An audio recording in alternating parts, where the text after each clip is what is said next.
Welcome back to the Beat Factory 313 War Stories podcast, and I'm your host, Juice. And we got the women back here today.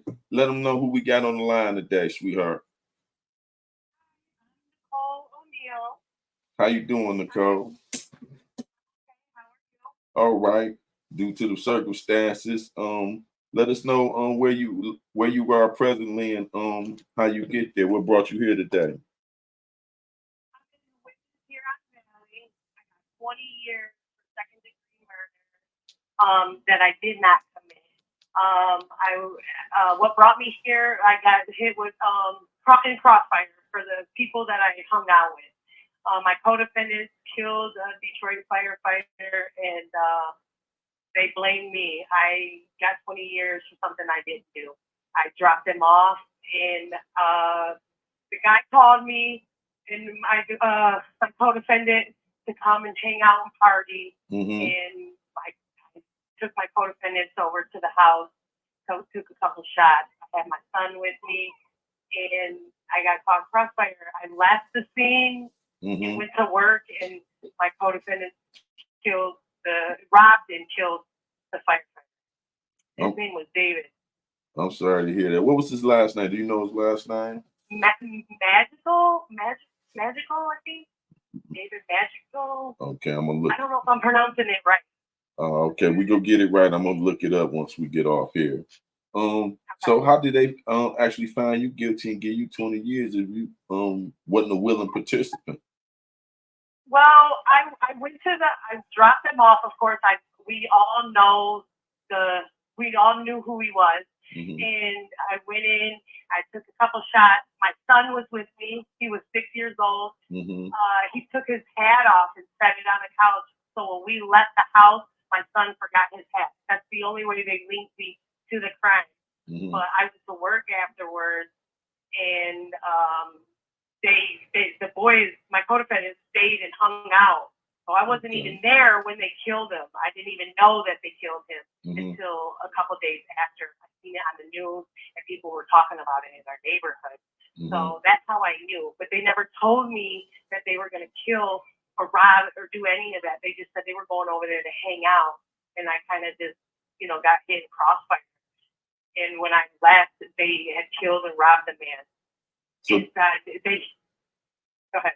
Did they try to cut you free? Did your rappies try to say that you wasn't part of the crime? Yeah. Yes, absolutely. They said that. They told them that I had nothing to do with it. I really didn't. I wasn't there. When they robbed him and they went and took the safe and whatever they robbed, stole from this man, they went to, I guess, the friend's house, a guy named Angel. And Angel, told the police that they brought the safe there. They cracked it. I wasn't there. I didn't know. Right. I didn't know any of this happening. So I didn't know that they even had any of this. I was at work in Lincoln Park at Coney Island when all this was happening. And so when I went to court, basically, the prosecutor wanted me to be charged with the murder because the judge dropped my charges and I was going home. He said, I can't convict her. He said, there's not enough evidence. He said, even if I did know, guilty knowledge and mere presence is not enough to convict me. And then my co-defendant said that I didn't have nothing to do with it. That they, the one called the other boy and said, hey, do you want to hit a lick? And they made plans on their own. I was just a ride and I didn't know that I was just being used to get there. So your lawyer didn't try to fight this for you? You didn't try to fight this to prove your innocence? Yeah, I did try to fight, but my lawyer wasn't strong enough. And the judge had my back more than the lawyer. She wasn't strong enough, but I feel like everything is behind the scenes. Like the justice system is the biggest criminal. Like they know I didn't have nothing to do with it. They said I was the mastermind. I set it up.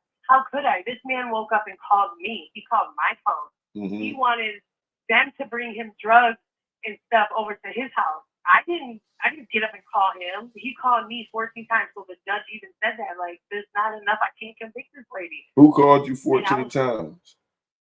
David, the firefighter. Okay. Did they bring up that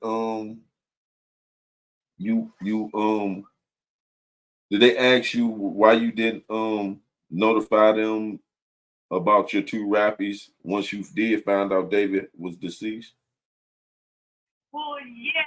Well, they came. They like right away. They connected me because the DNA. So I got like picked up. I talked to them, and in the moment, I was freaked out. Like I was scared. I'd never been in none of this trouble like before, you know, and I didn't know what to do at that moment.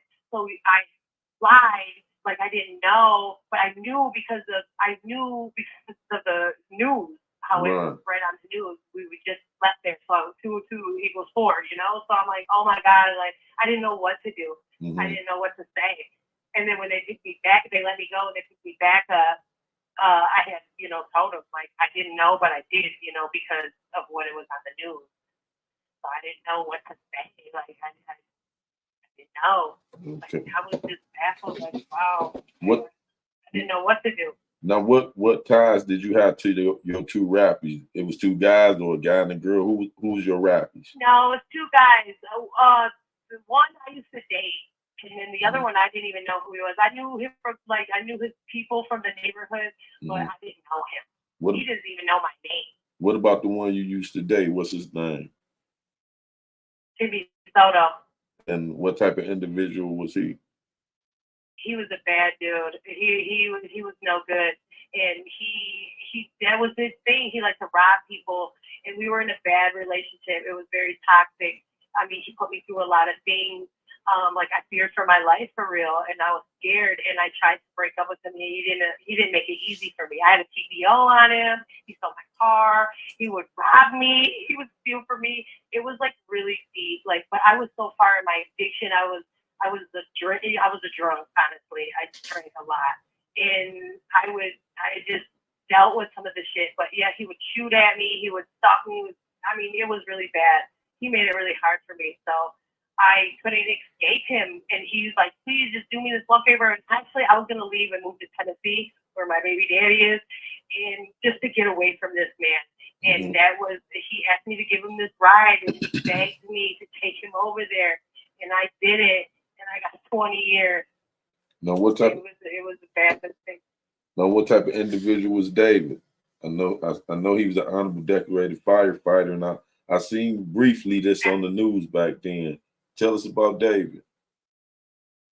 David was a good man. He just, everybody got skeletons in their closet. He liked to, drink and party and do cocaine and do like hang out with the young crowd and trick with some girls.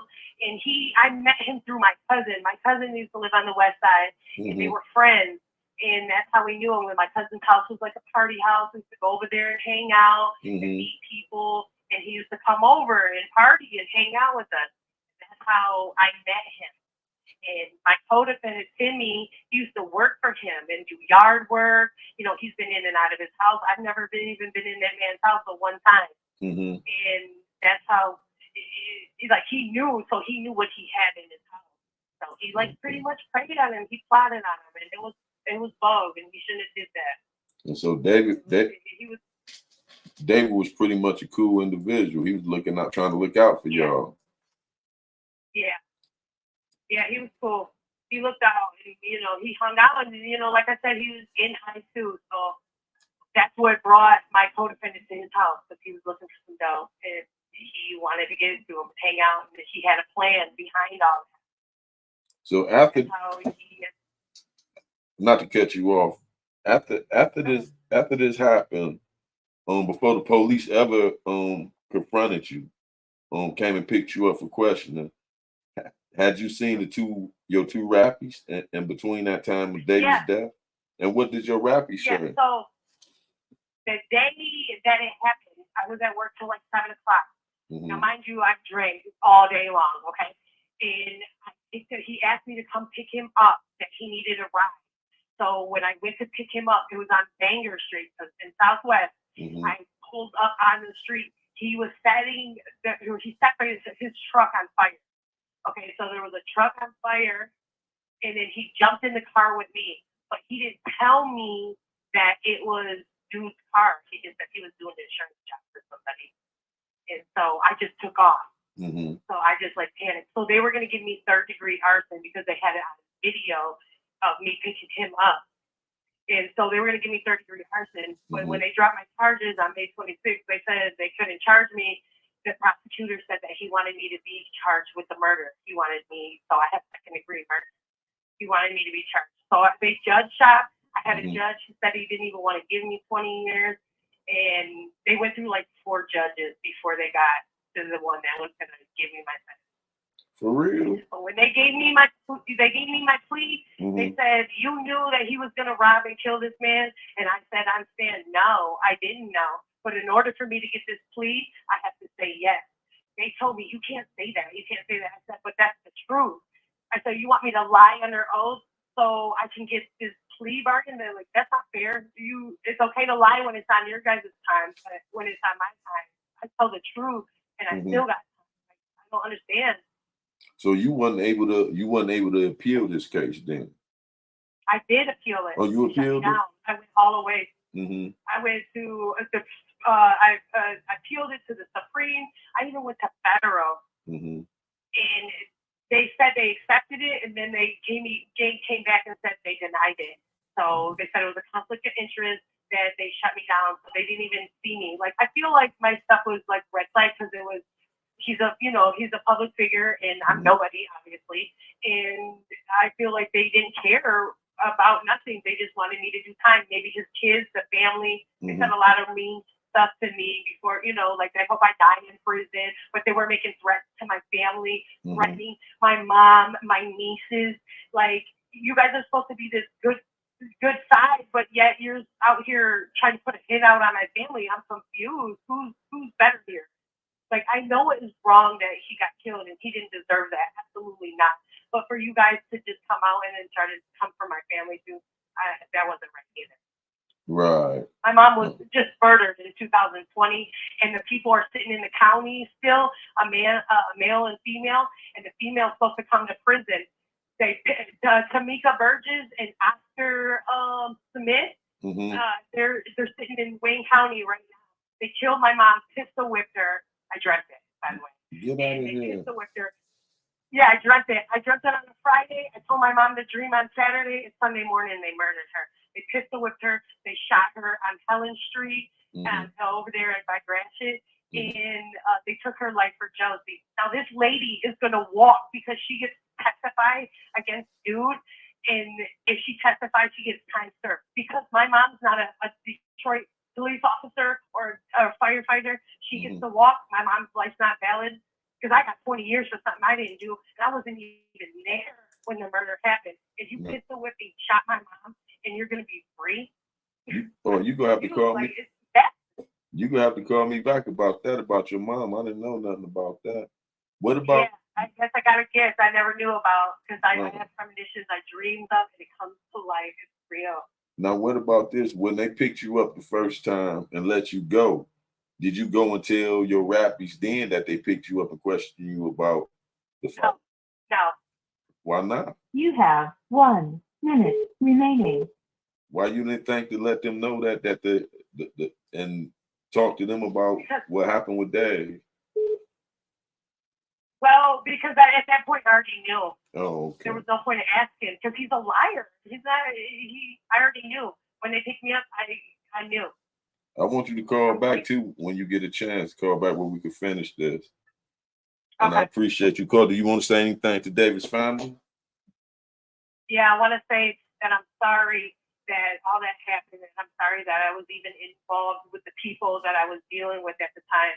And I wish them well, and I can't take back. There's really no words, but I feel their pain because I'm going through it too. So I understand what they're feeling, but it wasn't me. And if I knew any better, I would have never even dropped them off over there. I would have never even took them. And for that, I'm sorry that I did that, because if I didn't drive them, he would still be alive. So I apologize from the bottom. Thank you for using GTL. She'll be calling back, y'all. So we go pick up where we left off that when she called back. But let me see what Ken Worthy had to say about this case, because it's kind of getting interesting. I remember it a little bit. Today, Prosecutor Ken Worthy has charged 3 defendants in connection with the homicide of Detroit firefighter David Madrigal. forgive me if I'm pronouncing it wrong, to the Davis family, Madrigal, 59 of Detroit, on the evening of December 19, 2015. Of December 19, 2015, it is alleged that Timothy Lynn Soto, 32 of Detroit, Nicole O'Neill, 33 of Detroit, and Christian Rasnick, 19 of Trenton, went to the victim's home on Vaughn Street and robbed, killed, and stole personal property from the victim. It is also alleged that the victim's vehicle was driven to an alley on the 3800 block of Bangor by defendant Soto and Rasnick and was set on fire. The car was discovered on December 19, 2015 at approximately 6:56 p.m. on Bangor when the Detroit Fire Department responded to the fire. On December 21st, 2015 at approximately 7:30 p.m., the Detroit Police Department responded to a call from a relative who went over to check on the victim and discovered his lifeless body. The relative also observed that the house had been ransacked. The medical examiner determined that the cause of death was blunt force trauma to the head. The details of the case will be presented in court at the preliminary examination. Timothy Lynn Soto, Nicole O'Neill, and Christian Ransack have each been charged with felony murder, armed robbery, larceny in a building, and arson, third degree. Soto also been charged with unlawful driving away of a automobile, felon in possession of a firearm, and felony firearm. Rasnick has an additional charge of unlawful driving away of an automobile. Prosecutor Worthy said, "It is very sad that a 26-year veteran of the Detroit Fire Department was murdered. We are glad to report that because of the tireless work of DPD homicide officers, we are able to issue charges today. The defendants have been arraigned. The probable cause conference for all three defendants is scheduled for March 23rd, 2016 at 8:30 a.m. The preliminary examination has been scheduled for March 30th, 2016 at 1:30 p.m. Both hearings are before Judge King in 36th District Court. Salute out to the firefighter that lost his life. Respect and condolences to his family, and respect. And forgive me if I said his name wrong. That wasn't intentional. As you see, this firefighter was declared and risk his own life to protect and serve for Detroit. And we have to honor any individual that do that to risk his own life.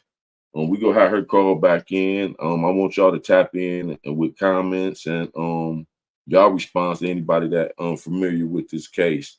Any questions y'all like me to ask her? Any research on her rappies? I don't know them, so I'm gonna have to do some research on them individuals too. I'm gonna do research on this King lawyer because the King judge, Judge King of 36th District Court, because she said that he had threw it out. She said they had to find judges to get on this case. You know, her case sounded a little shaky, you know, if you ask me, but we go get back down to it and ask her some more questions. Stay tuned. I got more material that I'm gonna be putting up later on. I told y'all I'm gonna try to be more consistent and accessible to y'all. Hold on, let me take that down. Hit that like, comment, and subscribe button for me. I got some more stories coming up. Big B will be back. We go get Logic Parker out back. Free Logic Parker. We go get with this organization that's gonna be trying to help these individuals. So tap in. I got I'm networking with some organizations that doing some reform, trying to help prisoners get back in court that been wrongfully convicted. I'm gonna be doing the Rat of the Month. Don't forget that. And see, this is it's many stories in the urban communities. This just but one. So we go get down to all these stories one at a time. We go take them down. I want y'all to also remember this is not for gratification. This is not to glorify the streets. We letting it be known we trying to help the streets, help these young boys, and let them know the outcome of making bad choices. You know what I'm saying? So you're hearing it from individuals who have made bad choices and their outcome. You know, everything under the moon been done and seen by these court systems. So don't think you doing nothing slick. Try to change your ways and find a different way. You know what I'm saying? With that being said, I'm close out. We'll get back to the next topic. I'm Juice from the Beat Factory 313 War Story Podcast. Tap back in. I appreciate everybody for logging in, like it, subscribe, and follow. And I'm out. Tap back in later on, and I appreciate y'all. Peace.